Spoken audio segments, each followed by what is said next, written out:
Assalamualaikum warahmatullahi wabarakatuh. Rekan dan sahabat sekalian, salam sejahtera untuk kita semuanya. Semoga kita senantiasa di dalam lindungan Allah Ta'ala serta di dalam petunjuknya ke jalan yang lurus yang diridhoinya. Baik, rekan dan sahabat sekalian, kembali kita bersua kali ini. Alhamdulillah, puji syukur kita kepada Allah Subhanahu wa Ta'ala, di mana kita saat ini tengah bersiap-siap menunggu masuknya bulan Ramadan.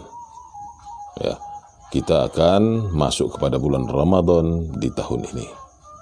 Puji syukur kepada Allah Subhanahu wa Ta'ala masih diberikan kesempatan terindah ini untuk kita.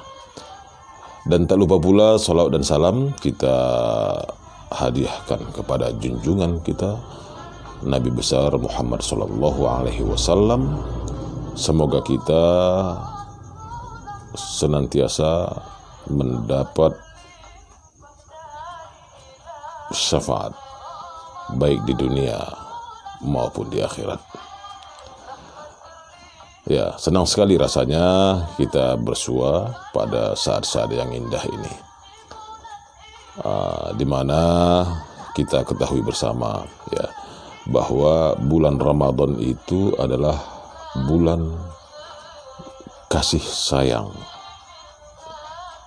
dari Khalik kepada makhluk, khususnya kepada orang-orang yang beriman.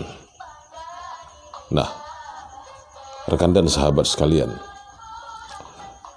salah satu bentuk rahmat ataupun salah satu bentuk kasih sayang yang begitu indahnya dari Allah kepada orang yang beriman di bulan Ramadan itu adalah dibukanya semua pintu-pintu kebaikan. Ya, dibukanya semua pintu-pintu kebajikan, sehingga setiap amal ibadah, setiap amal kebajikan yang kita lakukan itu tak luput dari catatan Allah Subhanahu wa Ta'ala.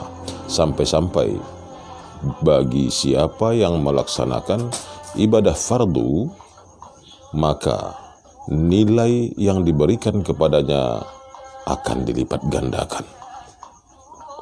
Sementara bagi orang-orang beriman yang melaksanakan ibadah sunnat sepanjang bulan Ramadan itu, baik siang maupun malam, maka Allah akan mencatatnya seolah-olah dia mengerjakan ibadah fardu. Nah, baik rekan dan sahabat sekalian,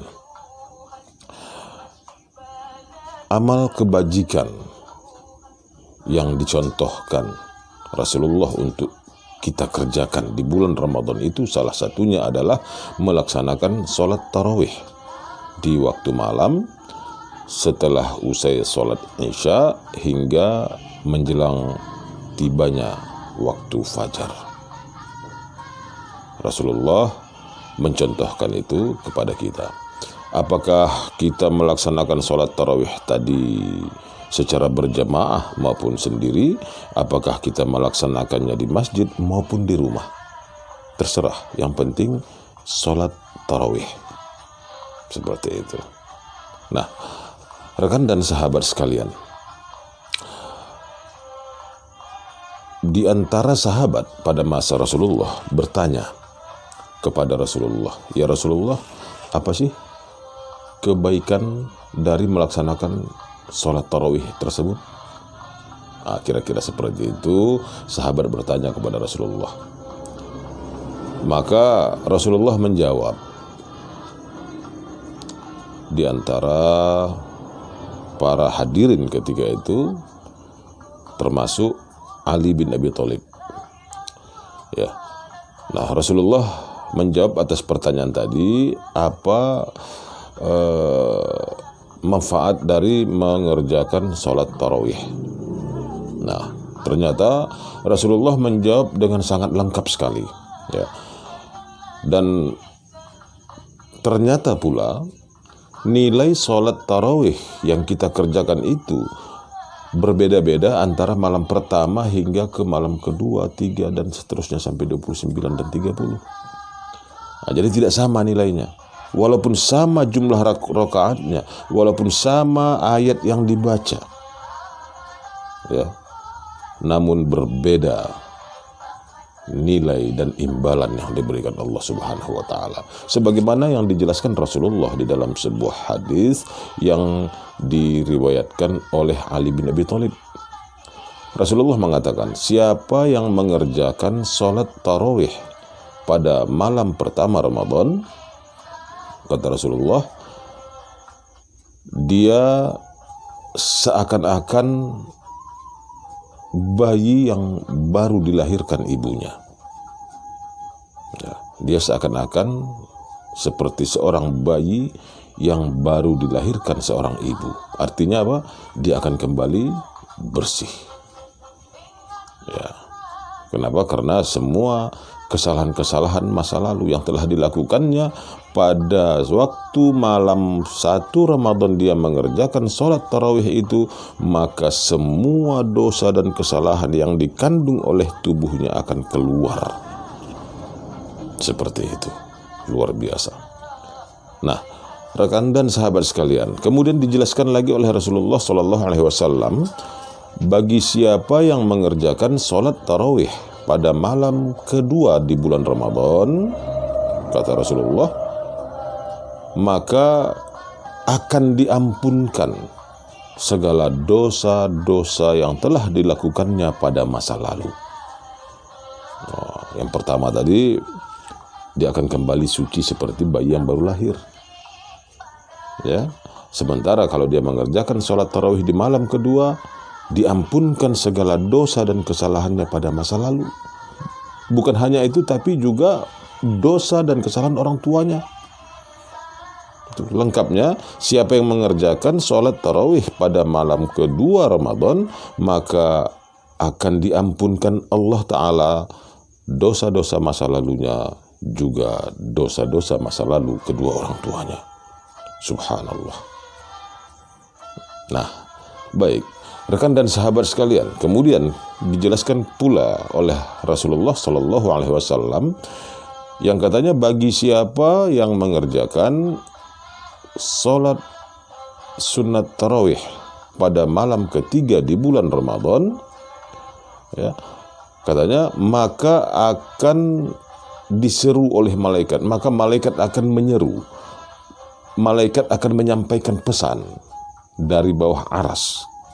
Maksud dari bawah aras ini lebih dekat, malaikat akan menyampaikan pesan itu kepada orang yang beriman. Katanya pesan dari malaikat itu adalah mulakanlah melakukan amal kebajikan. Seperti itu. Mulakanlah melakukan amal kebajikan, maka Allah Subhanahu wa taala akan menghapuskan dosa-dosamu. Seperti itu.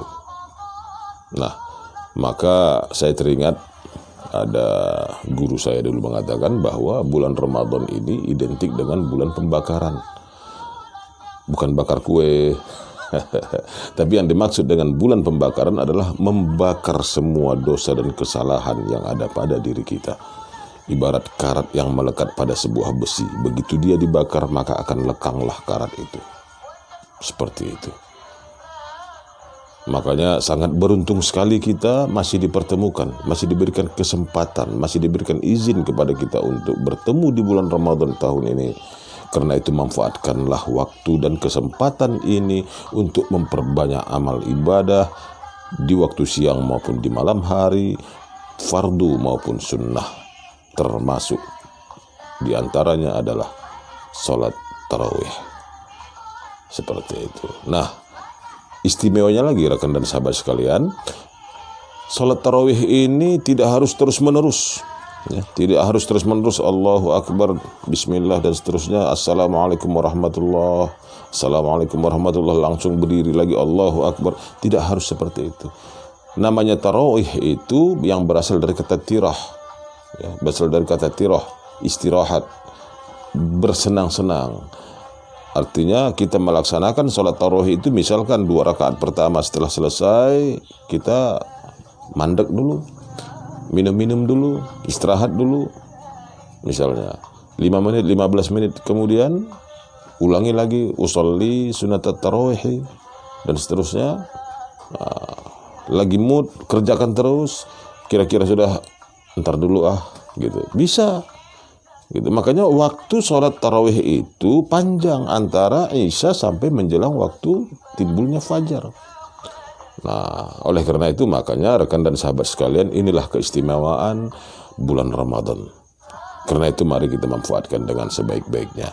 Terima kasih atas segala perhatian Anda. Saya kira hanya sampai di sini dulu saya sampaikan. Insya Allah esok akan saya sambung lagi. Dengan melalui konten ini akan saya berbagi lagi kembali ulasan tentang sholat tarawih ini, tentang fadilah yang kita terima dari sholat tarawih ini di setiap malamnya. Ini 3 fadilah dari sholat tarawih sudah saya sampaikan. Berarti ada 27 lagi yang akan saya sampaikan insya Allah. Mohon maaf atas segala kekurangan. Wassalamualaikum warahmatullahi wabarakatuh.